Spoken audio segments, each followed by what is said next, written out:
Bem, eu agradeço muito o doutor Luiz Gonzaga Beloso, professor titular da Unicamp, professor e fundador da Facamp, autor de muitos livros, foi secretário de Política Econômica do Ministério da Fazenda, foi secretário aqui no governo estadual de São Paulo. Eu, quando fazia economia, antes de fazer história, eu fiz economia, acabei não terminando o curso, li lá atrás Valor e Capitalismo, que foi um livro muito importante para mim. Acompanho sempre os seus artigos na imprensa, sua participação ativa no debate econômico brasileiro nessas 4 décadas. Olha que o tempo passa, diria Fiore Gilhote, né? Diria o Fiore Gilhote. Grande Fiore Gilhote. E lembrar também que Luiz Gonzaga Beloso, doutor Luiz Gonzaga Beloso, foi presidente do Palmeiras. Eu sou santista, mas tenho de lembrar. Foi presidente do Palmeiras. Cometi essa imprudência. Essa imprudência. Então, agradeço muito o senhor ter aceito o convite e coloco já de antemão uma questão que está no noticiário de hoje, que é a notícia sobre a queda do PIB no segundo trimestre de menos 9,7%. Isso surpreendeu o senhor? Não, lá na Facamp nós temos um grupo de conjuntura, nós fizemos uma projeção. Todas as projeções de economia, você sabe, como bom historiador que é, você sabe que são muito precárias, né? Se você olhar as projeções ao longo dos anos do Boletim Focus, por exemplo, você vai ver que os erros são mais frequentes do que os acertos, são muito raros. E nós para nós deu uma queda de 9,1. Pode ser uma coincidência. Eu, na verdade, tenho, depois de, como você disse, de 40 ou 50 anos de militância nessa profissão, eu tenho muita desconfiança em relação a projeções e estudos econométricos. Sempre eu olho com respeito, mas com muita distância. Não, eu acho que, independentemente de se foi 9 ou se foi 10, o fato é que foi um golpe muito profundo na economia brasileira. Os outros dados que circundam essa informação, como, por exemplo, a queda do investimento, a queda dos serviços, né? Que nós tivemos a queda da indústria, que foi muito pronunciada, né? Foi de 12,5%, se eu não estou enganado.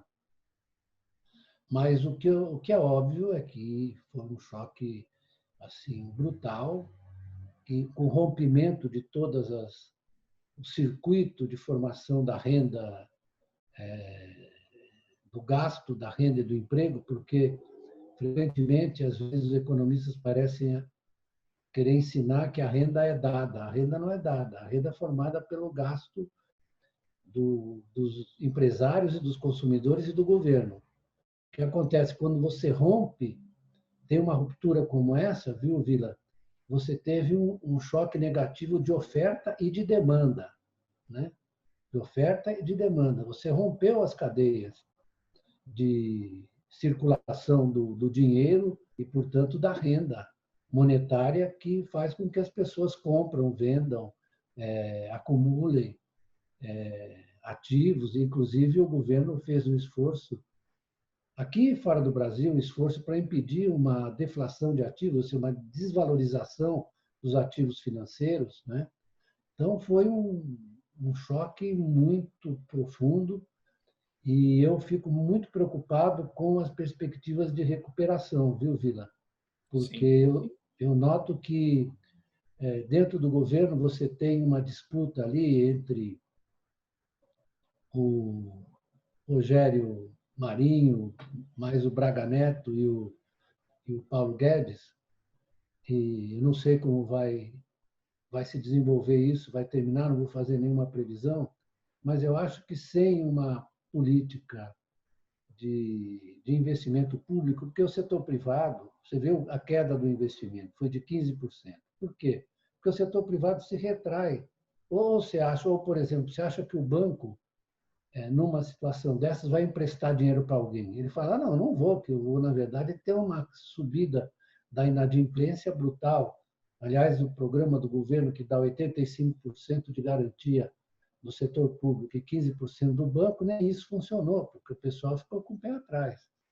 A gente precisa ser muito realista e ter uma concepção de como funciona esse sistema econômico, né, há muito tempo, há pelo menos 200 anos, né? Você que é historiador sabe que a Revolução Industrial mudou muito a configuração da economia e da sociedade, né? Então, esse sistema tem uma certa estrutura e uma certa dinâmica. Então, nesse caso, seria até um momento para se compreender melhor como funciona, né? Porque às vezes o senso comum ele se escora em algumas concepções muito simplórias, assim, né? Quer dizer, muito domésticas de como funciona essa economia, e ela é mais complexa, ainda que não seja muito difícil você explicar o básico de como funciona. Então, voltando ao que você me perguntou, esse choque foi, no caso da Europa e dos Estados Unidos, a queda foi ainda mais profunda, né? Apesar de toda a ação do Federal Reserve e agora do Banco Central Europeu, da União Europeia e tal, que criou um fundo de emergência, uma espécie de fundo de emergência para socorrer empresas e famílias, né? A despeito de toda a resistência inicial alemã, porque os alemães são muito assim ortodoxos, né? A partir da experiência deles, né, que eles na verdade vivem do superávit comercial que eles têm com o resto, e eles não precisam fazer política fiscal. No pós-guerra nunca precisaram. Então, você que como historiador sabe que a experiência na vida social ela acaba desenvolvendo certas concepções, né? Perfeito. E no caso da Alemanha é perfeitamente compreensível. No caso dos Estados Unidos, eu fico impressionado como eles são pragmáticos, né? Quer dizer, o Jerome Powell, o presidente do Federal Reserve, ele agora em Jackson Hole fez uma exposição muito interessante. No fundo, ele disse o seguinte: olha, eu vou largar agora as concepções de metas de inflação, etc., tal como elas foram desenvolvidas, e vou fazer o que for preciso para sustentar a economia americana, né? Ele recebeu algumas críticas, inclusive de um economista que eu conheço, que é holandês, foi economista do Citibank, que é muito inteligente, e ele disse: olha, só falta o Federal Reserve fazer uma coisa, atuar nas taxas na curva de juros para rebaixar as taxas de juros longas, e isso ele deve fazer porque ele tem a experiência do New Deal, ele disse, né? Então, então eu vejo isso com muito. A minha preocupação é com as resistências assim em relação a certas adoção de certas políticas, porque o pessoal fala populismo. Eu fico muito inquieto com essa ideia de populismo, porque é uma palavra que, como diz bem um filósofo italiano chamado Bifo Berardi, ele disse: é uma palavra sem sentido, não quer dizer nada, não designa nada. Então, é preciso, sem dúvida, quando você tem uma ruptura desse tipo, dos circuitos de renda, de emprego e de produção, você precisa da intervenção de um agente externo. Não se trata de você dizer, você é estatizante. Não, não tem outro agente. E, além disso, quando ocorre um colapso desse tipo, como é claro em todas as... Quem lê um pouco a história do New Deal ou a história da reação alemã nos anos 30, no nazismo, tenho que falar, como elas foram efetivas, porque eles, na verdade, se despiram de alguns princípios que eram respeitados no funcionamento comum da economia. Mas numa ruptura dessa não é mais nada comum, é uma excepcionalidade, né? Veja qual é o tamanho do nosso desemprego, né? E como a outra coisa que é sintomática é como o auxílio emergencial, né, melhorou muito o nível de renda das pessoas que começaram a ter uma situação, a gozar de uma situação melhor. Aí o pessoal fica nervoso e diz que isso vai favorecer o Bolsonaro. Eu também acho que vai, mas se ele está insistindo em prosseguir com isso, talvez com um valor menor. Mas a verdade é o seguinte: a gente tem que pensar em primeiro lugar no que está acontecendo com as pessoas. Claro. Pessoas que estão sofrendo. Se a gente não é capaz de, do ponto de vista político, fazer um debate, uma construção que pareça aceitável, que a democracia tem desses inconvenientes, né? certo? As pessoas Claro. votam naquilo que eles querem, naquilo que eles sentem. E se você dá a mão para um sujeito que está se afogando, ele não vai pegar a sua mão? É claro que vai. Então, eu vejo isso com muita, não vou dizer com muita naturalidade, mas com muita tranquilidade, que a gente tem que fazer o que tem que fazer, mas, de fato, você não pode ficar dizendo, não, o auxílio emergencial vai favorecer o Bolsonaro. O auxílio emergencial vai socorrer as pessoas que estão na pior. E tem que prosseguir mesmo. Espero que ele avance em 2021, porque não vamos pensar que a economia vai sair desse buraco assim, diz o Paulo Guedes, com investimento privado. Só se nós tivermos um hospício que os capitalistas vão gastar agora numa situação como essa. Vai ver que ele está pensando nisso, mas enfim. É isso. Deixa eu colocar uma questão perfeita para o senhor. É isso que o senhor disse de esses conceitos, como é que eles são mal aplicados, né? O populismo é um momento da história da América Latina, né? México, Sim, Argentina, Brasil, especialmente no isso, pós-guerra, isso. até meados dos anos 1970, né? De uma transição campo-cidade, de uma sociedade de Isso, massas para uma sociedade de classe. Quer dizer, ele é datado, né? Mas ele é usado para qualquer momento histórico, é para qualquer país, né? é, E aqui mesmo, agora, nessa discussão no governo, o pessoal chama de desenvolvimentismos que querem aumentar gasto público. O desenvolvimentismo é muito maior do que isso, não é simplesmente sim, eu gastar gasto público, isso, né? perfeito. É um Ainda bem que eu estou projeto, né? conversando com você, claro, era um projeto, era uma concepção, né, que teve executores e analistas muito importantes, né? Por exemplo, o auge do nosso... É engraçado que o auge do nosso desenvolvimentismo foi entre os anos... O meados dos anos... Foi o Getúlio, tal, nos anos 30, mas a aceleração foi com o Juscelino, certo? Com o plano de metas, e foi um desempenho brilhante. Teve uma interrupção ali com o Jango, que foi até o ciclo do Juscelino que acabou, teve aquela crise, mas eu sempre observo isso para os meus alunos, mas o Roberto Campos, ele, na verdade, não quis fazer uma política econômica muito depressiva. Ele recebeu uma missão do Fundo Monetário aqui, e o chefe da missão pediu a ele que fizesse uma política de choque para acabar com a inflação. Ele falou, não vou fazer isso. Está escrito no livro dele, não vou fazer isso. Eu tenho que, na verdade, fazer uma transição mais administrada ao longo do tempo, né? E ele fez tão bem isso que o Delfim, não sei se você conseguiu falar com ele, o Delfim sempre diz que ele recebeu do Roberto Campos as reformas que levaram ao milagre econômico, né? Sim. Os militares nunca abandonaram esse projeto, essa que é a verdade, né? E o Geisel chegou à exasperação, porque ele, com o segundo PND, ali você vê como isso são coisas complicadas. O segundo PND, ele estava fazendo um salto para frente, inclusive incorporando alguns setores que as pessoas não dizem, mais avançados da terceira revolução industrial, como a questão do, da internet, essa coisa, a questão das tecnologias de informação, né, que estavam ali nascendo, a computação, etc, etc. O problema é que ele financiou isso com dívida externa, né?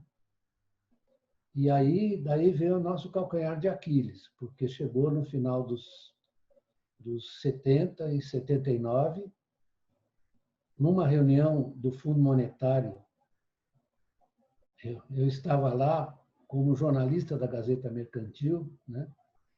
Eu, o Pimenta, meu amigo Pimenta, que depois teve essa desventura, Antônio Pimenta Neves, de negócio, o Celso Pinto, né? E a Cláudia Safati. Estávamos lá cobrindo, e, na ocasião, o nosso amigo Kafka, Alexandre Kafka, que é parente do Franz Kafka, Olha lá, hein? parente do Franz Kafka. Ele ficou meu amigo, ele era um cara conservador e tudo, eu não pensava exatamente com ele, mas ficou muito meu amigo. Ele me disse, ó, Beluso, esse cara vai voltar para os Estados Unidos, que havia uma pressão dos europeus sobre o Volcker e os Estados Unidos para fazer uma mudança no sistema monetário, para mudar para uma cesta de moedas para substituir o dólar, que nós estamos observando hoje que o dólar está se desvalorizando, né? Então, naquela ocasião, a desvalorização foi muito intensa e eles queriam substituir. E até mesmo eu tive uma experiência pessoal nesse período, meados dos anos 70, eu fui à Europa, né, para um curso para ministrar um curso de economia brasileira na França, e eles não aceitavam dólar, só aceitavam marco. Olha. Eu tive que levar trava-cheque, naquela época a gente viajava com trava-cheque em dólar. Mas, enfim, ele voltou para os Estados Unidos e subiu a taxa de juros, eu não sei se você lembra disso, ele subiu de 6 para 8, de 8 para 12, de 12 para 14, de 14 para 21. Nós desabamos, né? Sim. E aí, você está falando do desenvolvimentismo, que as pessoas falam, aí a percepção geral, a mais superficial possível, é de que a crise tinha ocorrido porque havia excesso de intervenção do Estado, porque houve, de fato, quer dizer, você não pode compreender, a taxa de investimento público chegou a quase 12% do PIB. Hoje está em menos de 1, está em torno de 1, para você ter uma ideia, né? Então, veja, o pessoal diz, não, esse é o problema, é a intervenção do Estado, etc. Ninguém falava do endividamento externo, que é uma vulnerabilidade que o Keynes falou, se não façam isso. Isso em 44, em Bretton Woods falou, não façam isso, que isso causa instabilidade. Mas, enfim, virou essa conceito. E o desenvolvimentismo virou uma palavra maldita. Né? Se você diz, fulano é desenvolvimentista, você está dizendo coisas que o sujeito é analfabeto, ignorante, não sabe nada, etc, etc. Como você disse muito bem, o desenvolvimentismo era um projeto e não era exclusivo do Brasil. Sim. Não é? Ele, na verdade, avançou por toda a América Latina, sobretudo para o Brasil, Argentina, México, etc. Então, é complicado isso, porque quando você cria uma palavra de ordem como essa, né, isso vai fundindo a cachola das pessoas, elas ficam agarradas àquilo, não perdem a capacidade de análise, de investigação. Então... deixa eu aproveitar, eu queria falar de umas questões do Brasil, mas antes eu queria reportar uma questão histórica com o senhor. O desenvolvimentismo está umbilicalmente vinculado à CEPAL, né, a Comissão Econômica para a América Latina, criada em 1948, que formou gerações de grandes economistas, né, e que tiveram um papel fundamental no desenvolvimento da América Latina. Outro dia, eu estava pensando aqui, olhando os livros antigos, tal, o que a CEPAL, de certo momento, não foi só o Brasil que perdeu o rumo a partir dos anos 80, né? Mas outros países da América, começando com a crise no México, da dívida externa, em 1982, quando suspende o pagamento, vai nacionalizar os bancos. Essa que eu estou falando, que é depois do choque de juros. Pois, perfeito, perfeito. Se quiser, eu te conto alguns episódios desse negócio. Claro, eu quero saber mesmo. E aí isso se expande. O que é essa concepção cepalina, né? Eu lembro que a gente, até nas nossas conversas cotidianas, usava conceitos cepalinos como pontos de estrangulamento, tal, a todo momento que a gente... O que a CEPAL poderia hoje dar resposta para a crise dos países latino-americanos, que não é só o problema do Brasil, é uma questão geral da região. É claro que a situação é outra. Na época da CEPAL, quando ela nasceu, não tinha o TLC, o NAFTA, que agora também foi alterado. Era um outro momento histórico. Mas o que o pensamento da CEPAL, que existe até hoje, poderia dar conta dessa complexidade das economias latino-americanas, em especial do Brasil, no século XXI? Bom, na verdade, a CEPAL, se for... Eu até participei de um livro deles recentemente sobre a interpretação da crise latino-americana, né? Teve vários artigos, etc. Não necessariamente o meu era o mais agudo e o melhor, até eu mesmo acho que não era. Mas eu diria que eles estão... Porque a mudança na estrutura da economia mundial foi muito intensa e muito profunda, né? Vamos pegar o período da CEPAL. O período da CEPAL, o CEPAL, como você disse, foi criado em 48, né? E o Celso Furtado foi junto com o nosso criador da CEPAL, o Raul Prebisch. Prebisch, que eu conheci muito velho. Eles foram visitar o Getúlio, né? E o Getúlio deu um apoio muito grande à CEPAL. A CEPAL teve um protagonismo enorme. Eu tive vários amigos da CEPAL. Eu estudei lá, né? Eu fui formado pela CEPAL. Então, a ideia central era do centro-periferia, né? A ideia da relação centro-periferia, da deterioração dos termos de intercâmbio, ou seja, das sucessivas episódios de perdas de renda decorrente do colapso do preço das commodities, né? Que fazia parte constitutiva do sistema, porque quando havia crise, e não era só por isso, porque também todo o financiamento do final do século XIX para cá, começo do século XX, Primeira República, todo o financiamento ele era feito e os títulos de dívida dos países em desenvolvimento, países latino-americanos, eram negociados no mercado de Londres, né?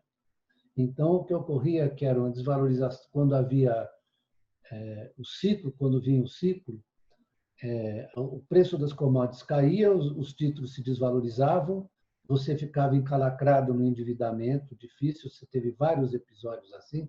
Em 1930, isso aconteceu de uma maneira aguda, 1929 e 30 de uma maneira aguda, né? Tanto que nós tivemos que fazer uma renegociação, uma moratória ali, né? Mas, enfim, esse sistema é que foi contestado pelo Prebisch. O Prebisch foi presidente do Banco Central da Argentina, nesse período. E ele se deu conta de que ele fez o possível, mas ele foi muito mal sucedido. E aí ele criou essa ideia da inevitabilidade da industrialização para, na verdade, recompor ou dar mais estabilidade e força às economias latino-americanas, né? Então, isso nasce já depois do Getúlio aqui ter iniciado esse processo nos anos 30, como você sabe muito bem, né? Tem gente que diz, economistas que diz que, na verdade, é aí que começou o erro do Brasil, porque para eles a industrialização brasileira foi um erro. Então, tá bom. Então, a gente devia continuar plantando banana, né? Banana não, a gente plantava café. Aliás, o café teve importância na industrialização porque ele criou relações mercantis, ajudou a criar renda, etc, etc. Bom, mas aquelas condições que presidiram digamos, o relativo sucesso das industrializações, e o Brasil foi o país mais bem sucedido, viu, Vila? Sim. O Brasil, nesse modelo, chegou a ser o país mais industrializado entre os países dito que hoje são chamados de emergentes, mas naquela época eram chamados em desenvolvimento ou do terceiro mundo, como você quiser. O Brasil era mais industrializado que a Coreia, que a China, isso até o final dos anos 70. Até o final dos anos 70, o Brasil estava com a sua indústria, né, na ordem do dia. Você tinha aqui todos os setores, estava desenvolvendo, como eu dizia, alguns, como esse setor de informática, etc. E com uma política que tinha seus defeitos, etc., mas que tinha uma meta, que tinha um objetivo, que era fazer o país avançar na industrialização. Você falou agora, conversou agora com o Delfim, né? E eu não sei se ele te disse, mas ele fez, com as políticas que ele executou, que o Brasil se transformasse num exportador de produtos industrializados. A pauta brasileira se enriqueceu muito, né, com as políticas econômicas de favorecimento das exportações, etc. Bom, os anos 80, o começo dos anos 80, eles são muito importantes que a gente observe que, na verdade, você vem ali daquele choque de juros, sobe o Reagan nos Estados Unidos e a Margaret Thatcher e começa a executar as políticas ditas neoliberais, né? E nesse período também a China emerge da economia de comando, que era um fracasso, a economia de comando socialista, né? A China emerge, faz as reformas e tem uma aproximação com os Estados Unidos, foi o Kissinger que fez isso no governo Nixon, e, ao mesmo tempo, você inicia um processo de liberalização financeira, você abandona todas as regras que presidiram a economia americana desde o New Deal, né? Fez uma abertura financeira que foi muito benéfica para os Estados Unidos, porque como o dólar é a moeda reserva, ele cintila a atração. Assim. Toda vez que ocorre qualquer dano na economia mundial, o pessoal corre para a moeda reserva, né? E isso facilitou muito a saída, parece paradoxal, a saída das empresas americanas prejudicadas pela estrutura de custos da indústria americana e pela valorização do dólar, que tornou difícil exportar dos Estados Unidos, foram para a China. Agora, por exemplo, os Estados Unidos compraram máscara contra o Covid. Quem é que produziu? Produz a 3M. Onde é que está a 3M? Na China. Né? Isso é que deixa o Trump nervoso.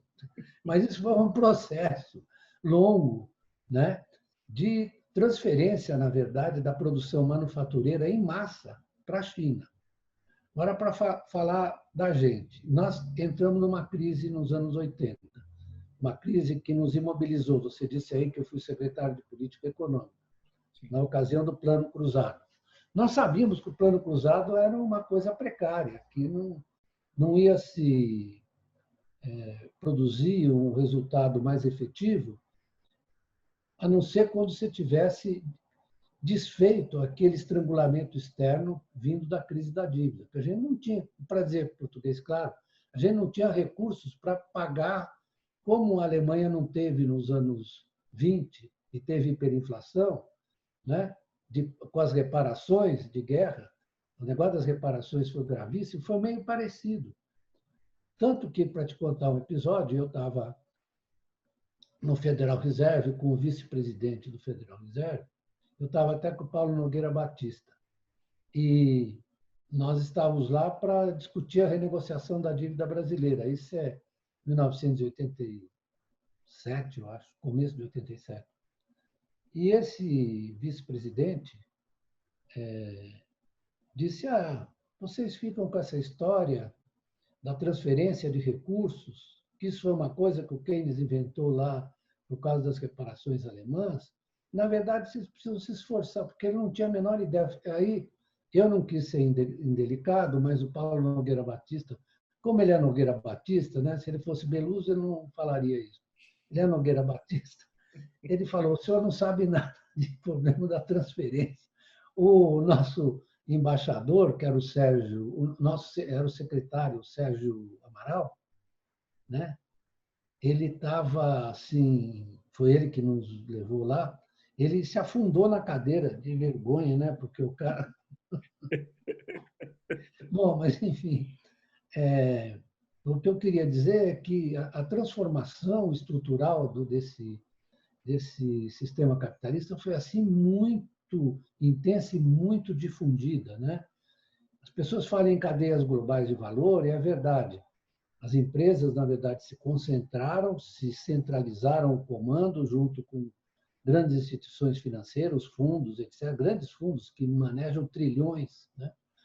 Mas os chineses executaram uma política que, na verdade, permitiu que eles levassem para dentro de casa a grande parte da estrutura produtiva. Hoje é o seguinte: os chineses têm, na produção manufatureira do mundo, eles têm 20 e tantos %, muito acima dos Estados Unidos, da Alemanha, etc.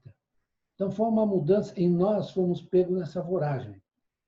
Nós estávamos na crise, entramos depois nas políticas de ajustamento pós-inflacionário, foi o Plano Real. Aí as pessoas me dizem, mas você fala mal do Plano Real? Eu não falo mal do Plano Real. Eu estou dizendo que o Plano Real foi muito bem concebido, muito bem executado. O problema foi a administração dele, taxa de juros. 22, Selic, hoje está em 2, né? Sim. Era 22% real ao ano, real durante 4 anos, taxa média, e câmbio valorizado. Aí você pega um movimento de transformação dessa magnitude, né? A China se industrializando e produzindo com salários baixos e uma agressividade comercial impressionante, né?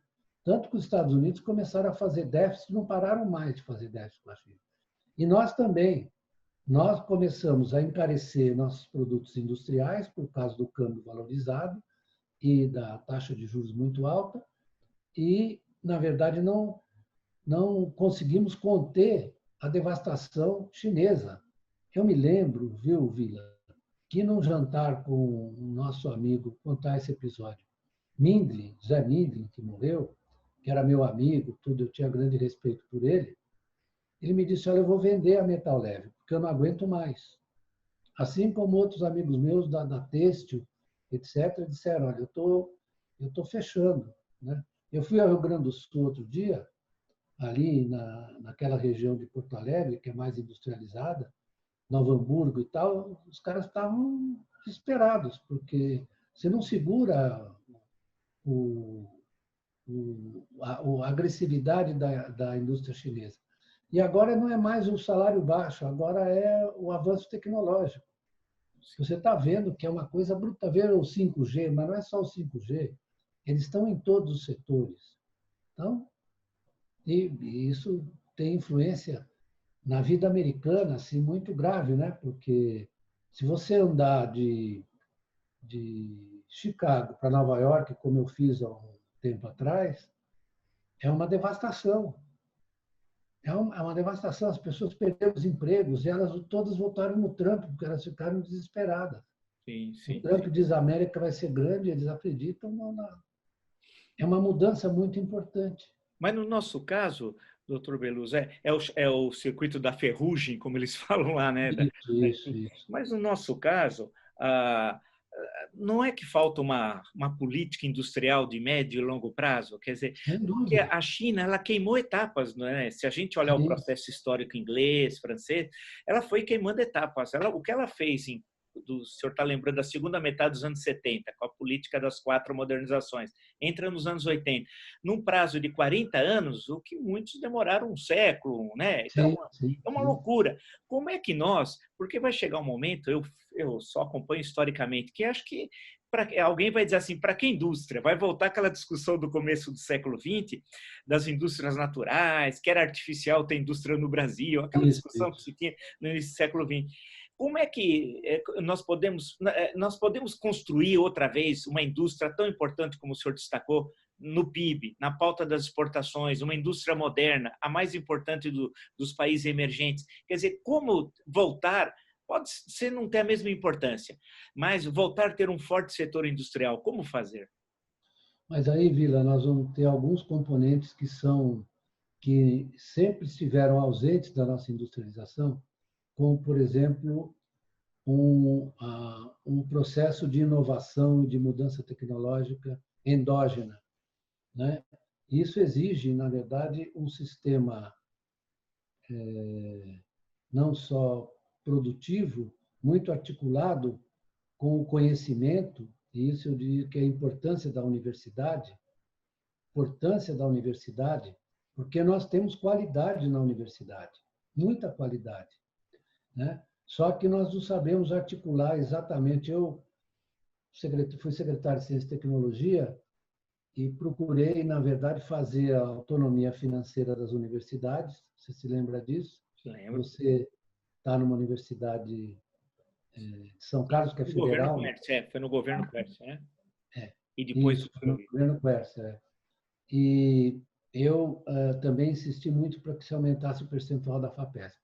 Então, eu digo para você, hoje em dia, até olhando essa participação dos cientistas brasileiros da questão do coronavírus, do Covid, me deixa um pouco comovido, porque eles são muito bons. São muito bons, são de muita qualidade. Isso é verdade também para, por exemplo, os engenheiros formados no Brasil, são todos de altíssimo nível, pela Poli, por outras escolas, para a UFRJ, etc. Né? O problema é que não há articulação. E essa articulação agora é crucial, porque nós vamos entrar num período em que a inteligência artificial, a robótica, etc., são cruciais. Você não pode mais reproduzir uma indústria tal como ela existia há 20 anos atrás. Né? Necessariamente, ela vai ter que ter um conteúdo tecnológico muito intenso, muito grande. Né? Isso depende muito de articulação institucional, de organização.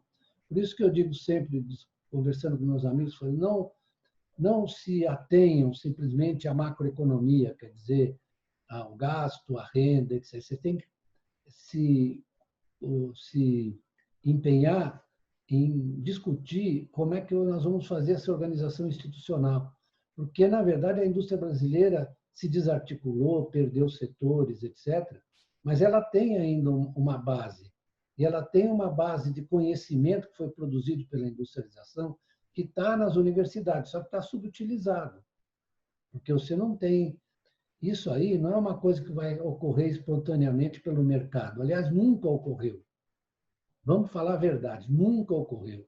Toda vez que me falam dos Estados Unidos, eu falo, meu filho, é o seguinte, lá teve um sujeito, logo depois da independência, chamado Alexander Hamilton, não é? Escreveu um relatório sobre as manufaturas. Sim. Ele era o pensador industrial daquele tempo. Ele falou, não adianta a gente ficar produzindo trigo, outras coisas aqui, temos que introduzir a manufatura. Ele foi importantíssimo para os Estados Unidos, inventou o primeiro banco americano, como a Inglaterra. Né? A Inglaterra, ela se apresentou como, você sabe tão bem quanto eu, se apresentou como um país sempre liberal, mas sem o mercantilismo e as políticas mercantis, você não explica essa revolução industrial. Meu Deus do céu. Voltando lá aos atos de navegação do Cromwell. Navigation Act, isso. Exatamente. Que o Adam Smith dizia, bom, mas isso aí é muito importante para a independência da nação, ele falava. O liberal, hein? Liberal. Deixa eu colocar uma questão para o senhor. Eu queria discutir uma questão contemporânea, mas eu queria só retroagir, porque o senhor estava lá, a questão do plano cruzado. Os mais novos, porque a gente tem de lembrar, o Brasil ainda continua... o Brasil tem uma população jovem muito grande, e também o Brasil, infelizmente, não tem uma tradição de história. Né? O Ivan Lessa dizia que a cada 15 anos o Brasil esquece o que aconteceu nos últimos 15. Né? Então, o Plano Cruzado foi algo importantíssimo, né? Em fevereiro ali de 1986. Né? O Brasil estava vivendo o início de um processo lá de hiperinflação. Né? Se eu estiver errado, o senhor me corrige. Aí veio o Plano Cruzado, que congelou os preços, né? Salários e tem uma série de outras medidas, e alguns dizem que houve uma extensão excessiva do Plano Cruzado até as eleições, que naquela época era 15 de novembro, que foram eleições não só para os governos estaduais, mas para a Assembleia Nacional Constituinte, né? E que havia interesse do então presidente José Sarney de estender o plano até aquele momento para ter uma maioria, como teve a Aliança Democrática, ultra confortável na Assembleia Nacional Constituinte. E aí, alguns falam que no meio disso tudo, entre fevereiro e novembro, teve uma reunião em Carajás, né? Em que era para fazer o acerto no plano lá, acho que, salvo engano, em torno de junho, se eu não estiver enganado. Era no começo da Copa do Mundo de 86. Isso. E como é que foi isso, doutor Bellucci? Como é que foi esse processo, por favor? Muito interessante. Eu ia contar realmente esse episódio. Então, nós nos preparamos em reuniões que antecederam Carajás, o André, o Pércio, eu, acho que o Baixa, o João Manuel, nós nos preparamos para dizer ao presidente que aquilo já tinha ido longe demais. E, na verdade, não sei se você se lembra, que o Dilson Funaro, que era o ministro da Fazenda, ele queria começar o descongelamento em abril já. E o porta-voz da presidência, como é o nome dele? O porta-voz da presidência desmentiu publicamente o ministro, disse que o plano cruzado ia continuar. Muito bem. Então, nós começamos a observar que aquilo estava começando a se romper, porque, né, ocorreu um fenômeno muito natural e que era perfeitamente previsível, é que quando ocorreu a queda da inflação, pelo controle, pelo congelamento de preços, os salários da grande maioria da população que não chegava ao fim do mês sofreu um choque positivo. Além disso, o crédito se recuperou e as pessoas começaram a se endividar para gastar, etc, etc. Então, esse choque positivo de demanda pressionou muito. Lembra do boi no pasto? Sim. Essa boi no pasto, etc. E o balanço de pagamentos começou a entrar em colapso, não, em dificuldade, né? Porque começaram a surgir déficits importantes no balanço comercial, porque, é claro, a demanda pressionava e nós importamos até, sei lá, produtos que nós seríamos capazes de produzir aqui, pela rapidez em que aquele excesso de demanda se formou. E começou a estourar o sistema de preços. E aquilo não era... Nós estávamos preparados para fazer o descongelamento com muito jeito. Tinha lá o meu amigo Zé Carlos Braga, que estava no Centro de Controle de Preços, etc. Mas tinha que fazer com jeito, para ir saindo, porque senão você sufoca, a economia não consegue funcionar. Bom, aí foi marcada a reunião de Carajás. Eu vou contar 2 episódios da reunião, sem nenhuma tentativa de estigmatizar o presidente Sarney. Simplesmente eu vou contar o que aconteceu, que é normal.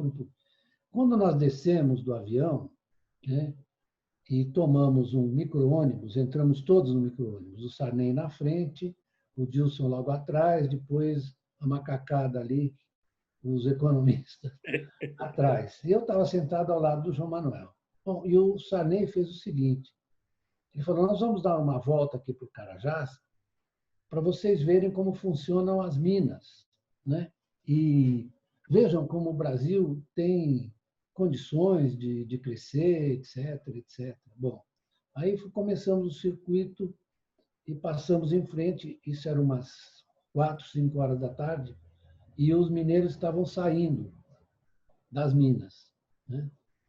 E eles estavam saindo de ônibus, eles saíam de ônibus. E nosso micro-ônibus passou e um deles, um dos ônibus estava esperando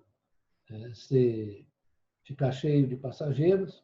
E quando nós passamos, um mineiro botou meio corpo para fora e disse assim, Sarney, você é Deus. Quando ele disse isso, eu falei, João Manuel, nós estamos ferrados. Ferrou. Bom, chegamos em Carajás, fomos lá, nos hospedamos nos nossos quartos e tal. E o Sarney pediu para falar comigo. E ele disse o seguinte, olha, você é uma pessoa mais equilibrada e tal. Diz ele, né? Eu não acho que eu não sou nada equilibrado, mas você é uma pessoa mais equilibrada e tal. Os seus amigos são muito jovens e eles estão muito inquietos. Então, eu falei, mas presidente, eles estão inquietos porque a situação está ficando muito difícil. Nós temos que tomar algumas medidas para salvar minimamente o que resta do plano cruzado. Bom, aí fomos para a reunião foi, sim, teve opiniões que eram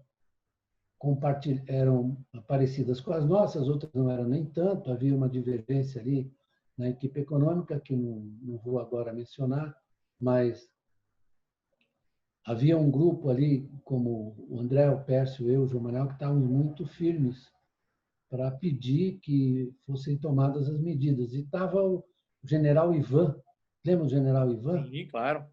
Era da Casa Militar do Isso. Sarney, né?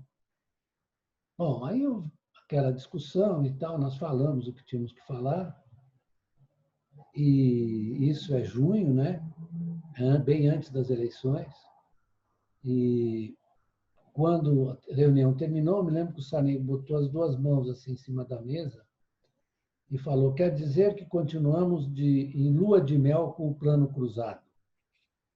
Aí o general Ivan virou-se para mim e falou assim: professor, não foi isso que vocês disseram. Eu falei: não, não foi, mas cada um interpreta a sua maneira, né? E aí foi uma atrapalhada, porque nós tomamos umas medidas para enxugar o excesso de demanda, né? Criamos aquele empréstimo compulsório, etc. Lembra disso? Lembro, claro. Eu quis fazer uma coisa que, a partir disso, que é criar uma empresa que ficasse por cima de todas as empresas estatais para coordenar o investimento e tal, né? Eu me inspirei um pouco, eu posso dizer isso, eu me inspirei um pouco no que fez o Sartre em 1933 com a MEFO.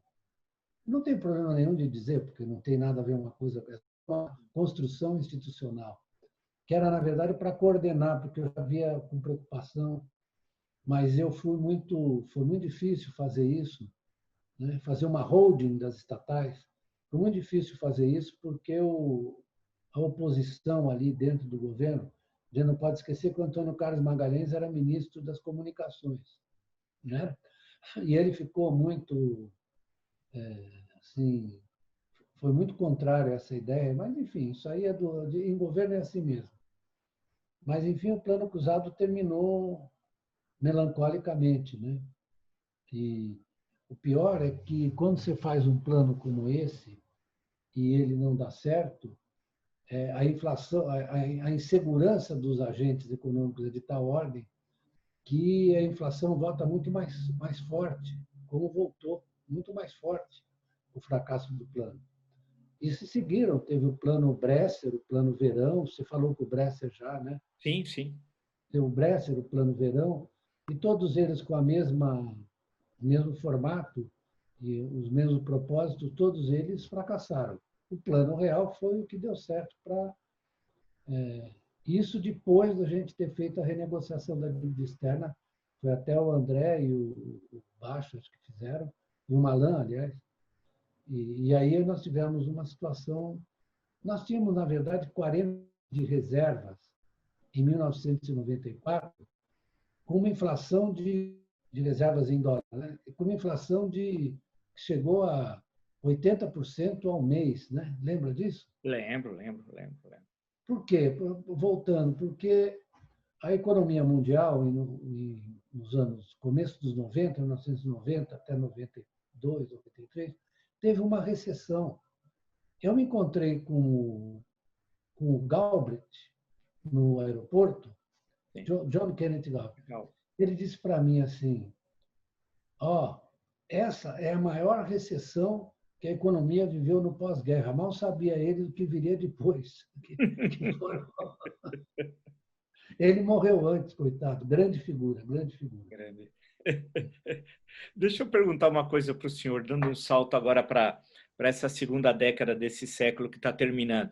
Fala-se muito em privatização, privatização, privatização. Essa conversa é longa. Temos lá no governo Sarney, aí passa o governo Sarney, vem o governo Collor, no governo Collor tem até a privatização da Uzi Minas, Sim. continua no governo Itamar, aí depois vem CSN, passa o governo Fernando Henrique, e ela reapareceu recentemente, essa discussão, com uma força que o atual ministro da Economia disse que ia privatizar todas as empresas estatais, ia zerar o déficit público. Não aconteceu, evidentemente, nada disso, né? Nem foi zerado o déficit público, nem houve a privatização. Como é que o senhor, analisando agora, o senhor acha importante a privatização ou privatizar o quê? E qual a importância das empresas e bancos estatais hoje numa situação como nós vivemos?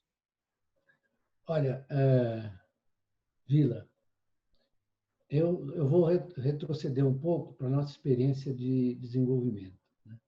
Eu vou contar um episódio que aconteceu na Unicamp em 78, 79, se não me engano, né? Nós tivemos duas visitas, uma da Joan Robinson, economista inglesa, Grande, é. muito importante, e outra dos chineses, que estavam fazendo as reformas. Os chineses vieram aqui para especular a respeito do desenvolvimento brasileiro, que eles consideravam mais bem, com razão, mais bem sucedido entre todos os países ditos em desenvolvimento. E nós explicamos a ele que, e o Delfim sabe disso, por exemplo, né, que era uma construção entre bancos, os bancos públicos foram importantíssimos durante todo o tempo do desenvolvimento brasileiro.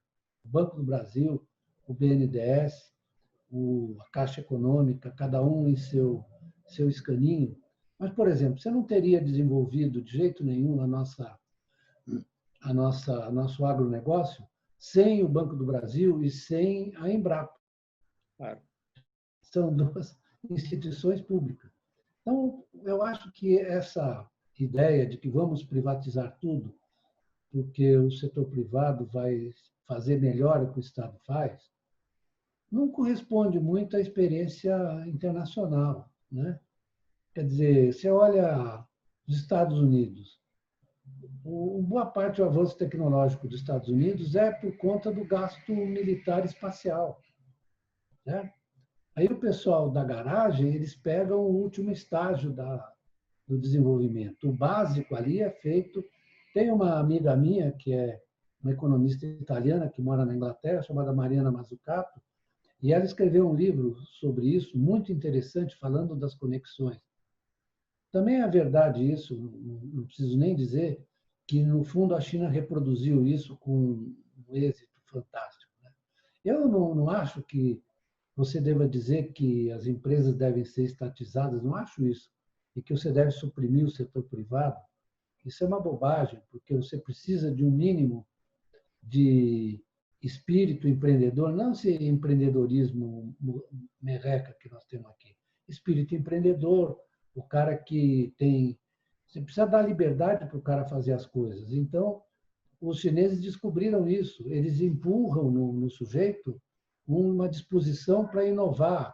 Eu sempre dou o exemplo das placas de energia solar.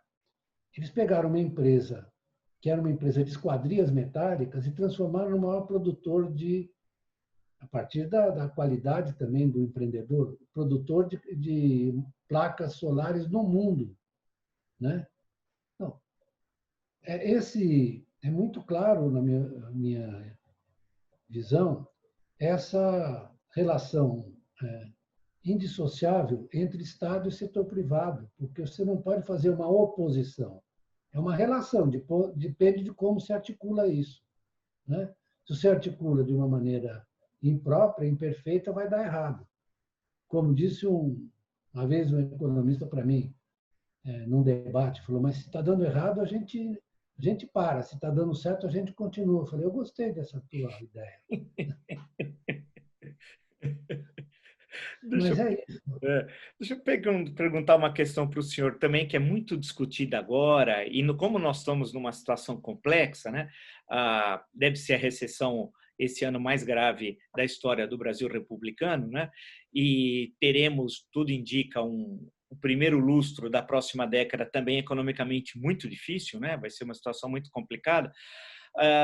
O senhor mesmo lembrou a taxa de investimento baixíssima, que a gente só deve provavelmente sair da crise se aumentar a taxa. Um dos motivos, certamente, será aumentar a taxa de investimento, né? Dos caminhos, né?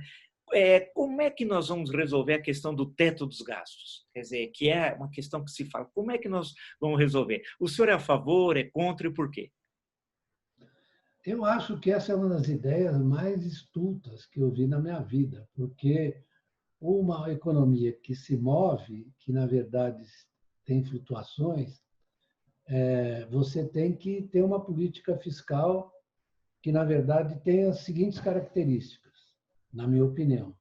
Ela precisa ser muito rigorosa quando a economia está se expandindo e, na verdade, precisa ser muito generosa quando a economia está numa... Como é que você vai fazer teto de gasto precisando gastar numa economia que caiu 9,5%? É um negócio que e eu não sei em que hospício você pode encontrar isso. Não tem o menor cabimento, porque você não pode tratar, né, voltando para as proposições keynesianas originais. O que o Keynes dizia? O Keynes dizia o seguinte, para os amigos dele, depois que ele escreveu a teoria geral, ele falou, olha, vocês se preocupam muito com a cura e eu estou preocupado com a prevenção. Então é o seguinte, como o investimento privado está sujeito a muita instabilidade por uma razão por conta de sua natureza, porque frequentemente os empresários ficam, na verdade, com receio de investir, né?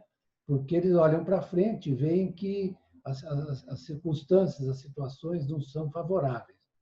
É por isso que o investimento é o que flutua mais, né, entre os componentes do gasto.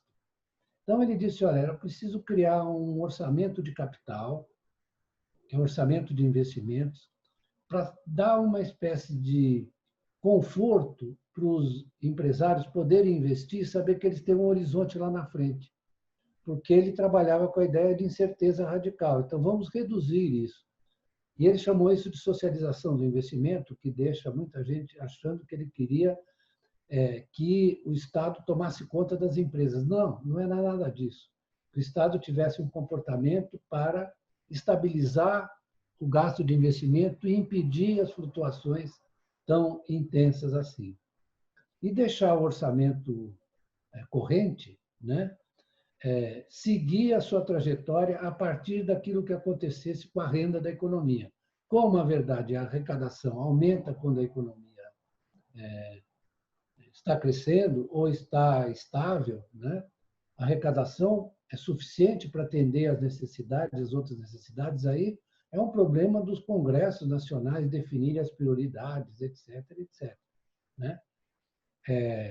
Ele trabalhou muito e apoiou muito um inglês liberal chamado William Beveridge, que você sabe quem é, né? Que escreveu o relatório sobre o Estado do Bem-Estar Social, onde se apoiou a política do pós-guerra inglês, né? A criação do National Health Service, etc., né? Mas ele trabalhou muito porque o Keynes tinha essa preocupação com o conforto das pessoas. Ele queria que as pessoas vivessem bem. Ele, na verdade, não estava preocupado em ser um economista formidável que fizesse modelos terríveis. Aliás, ele tinha horror desse tipo de gente, mas que ele queria que você tivesse uma compreensão do capitalismo que pudesse dar conforto às pessoas. Então, essa ideia do teto de gasto, se fazer um teto de gasto no momento em que a economia cai 9%, o investimento cai 15%, né? Onde é que nós vamos parar? Você acha que, numa situação como essa, o setor privado, né, todo apavorado, vai sair investindo? Mas por quê? Por que razão? O que dá segurança para eles investirem?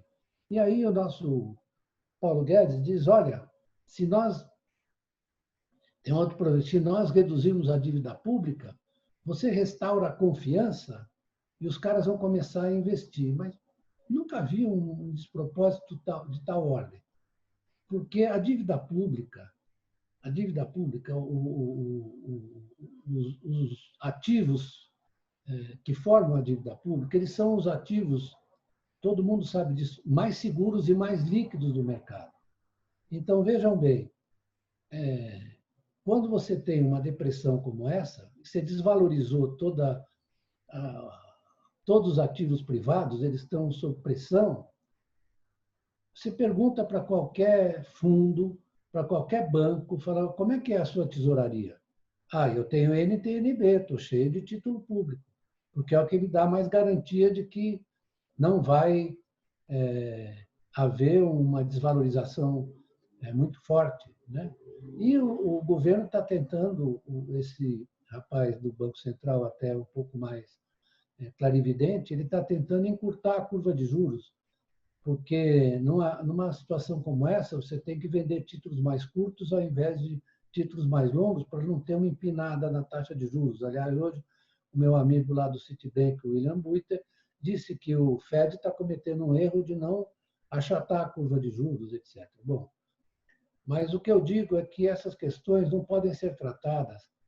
Eu estava lendo hoje um filósofo italiano chamado Leo Essey, que é muito engraçado, em que ele diz o seguinte: olha, ele não é economista, mas não é bobo também.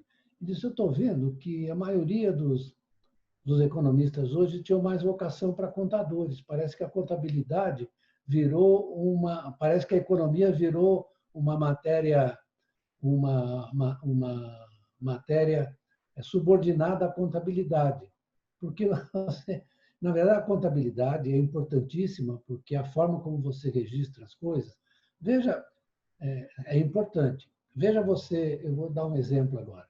O Banco Central transferiu uma parte da valorização em reais das reservas, por causa da desvalorização do real, né? As reservas ficaram muito valiosas em reais. Então, o Banco Central transferiu uma parte para o Tesouro, né? Que é uma operação contábil. Não existe esse dinheiro. Às vezes as pessoas acham que você tem um caixa lá que você vai lá e pega. Não é assim. Mas é, de qualquer maneira, uma coisa interessante. E eu imaginei que isso fosse usado como uma espécie de garantia para que o governo pudesse, sim, emitir os reais que fossem socorrer o auxílio emergencial e as pessoas, etc. Porque, eu não sei se você deve estar acompanhando essa discussão da moderna teoria monetária, que o André Lara Rezende está colocando em pauta, né? Ela tem muita razão. Por quê?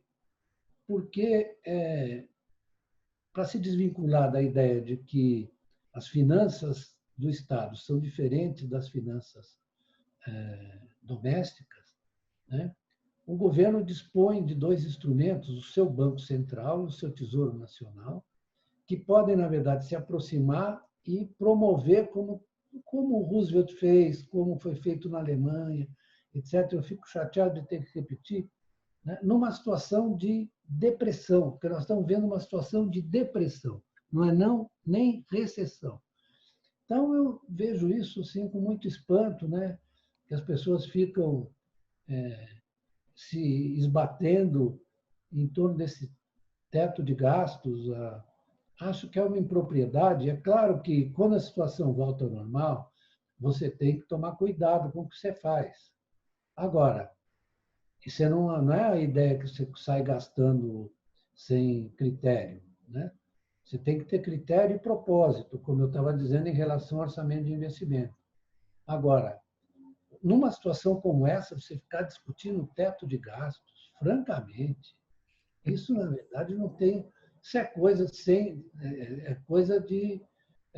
Eu não vou falar de contador, que eu respeito muito os contadores, tenho vários amigos contadores, mas é uma coisa de uma visão bastante estreita da situação. E tem mais, né? Que eu vou dizer: se, na verdade, você não deixar o denominador subir, ou seja, o PIB crescer, a tua relação dívida-PIB não vai decrescer, por uma razão muito simples, aritmética, né? Simples, aritmética de uma simplicidade incrível. Então, como você tem todas essas conexões, é preciso que você gaste para a economia crescer, para gerar mais emprego, para as pessoas gastarem na frente, né? As pessoas só gastam se elas tiverem renda. Se elas não tiverem renda, como é que elas vão gastar? Agora, você não tem renda. Agora está ficando provado que você não tem renda definida uma vez por todas. Ela depende do gasto do outro, né? A renda de um é do gasto do outro. Então, esse circuito precisa ser restaurado. Sim, sim. Deixa eu, só para encerrar nossa conversa, que eu aprendi muito aí com o senhor, como sempre. Eu sei que não é uma espécie de Deus e sua obra, mas de forma resumida, se for possível dizer, é a seguinte questão, doutor Beluso. Bem, nós primeiro precisamos sair do buraco que nós estamos, né? para depois Isso, voltar a continuar a corrida que nós temos do crescimento econômico. Estamos num isso, buraco profundo. profundo. O que nós temos de fazer a curto prazo para poder sair dessa crise tão severa e começar paulatinamente a retomar o ritmo do crescimento econômico numa situação tão difícil como nós vivemos?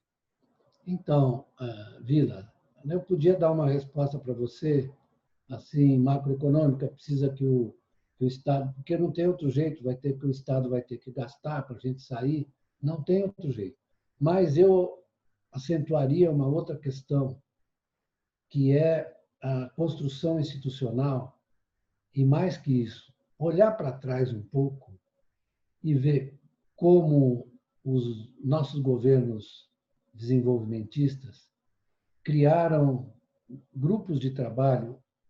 Gente, eu me lembro da organização do Juscelino, GEIPOT, GEICOM, GEIMAT, etc, etc.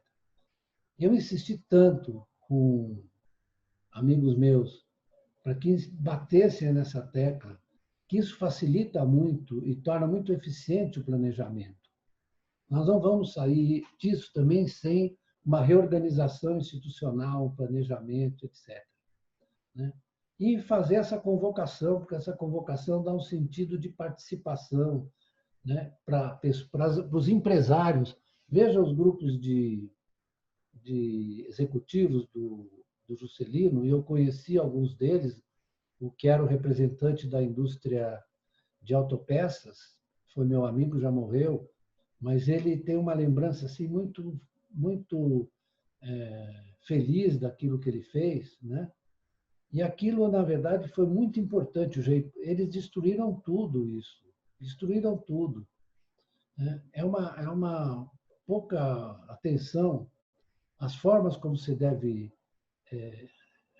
conduzir a política econômica. Então, eu acho que não é só importante a gente dizer, olha, precisa haver um programa de investimento público, mas é preciso que esse investimento público seja feito com muito cuidado, com muito critério, né? De uma maneira muito eficiente. Nós tivemos já escritórios.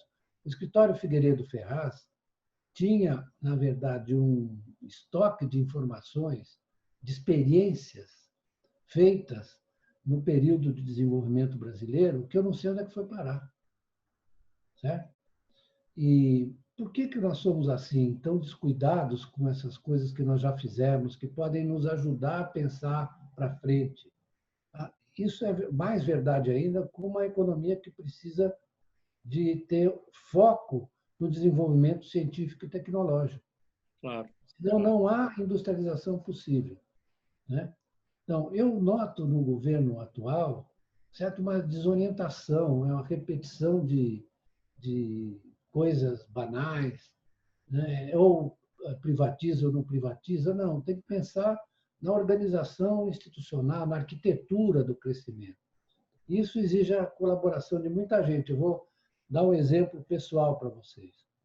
Esse estádio do Palmeiras que está aí, esse estádio foi feito assim, com a colaboração de uma porção de gente. Toda vez que as pessoas chegam para mim e falam, você é o pai, eu falo, eu não sou pai de nada.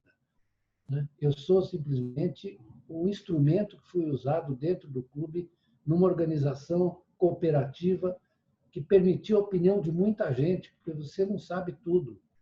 Né? Muito menos o ministro da Fazenda. Precisa ter a colaboração de muita gente, de muita expertise, e isso tem que buscar no setor privado também. Perfeito.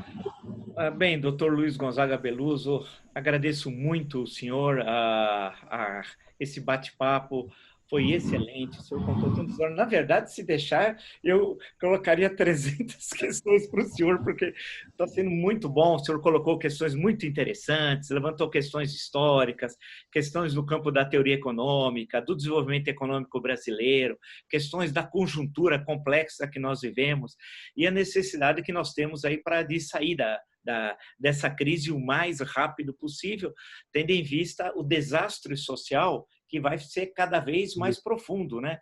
Então, agradeço muito o senhor e, numa outra oportunidade, gostaria muito de poder voltar a conversar com o senhor. Vai ser um prazer, foi muito bom. Valeu, valeu. Muito obrigado, doutor Beluso. Até a próxima, então. Até a próxima. Um abraço.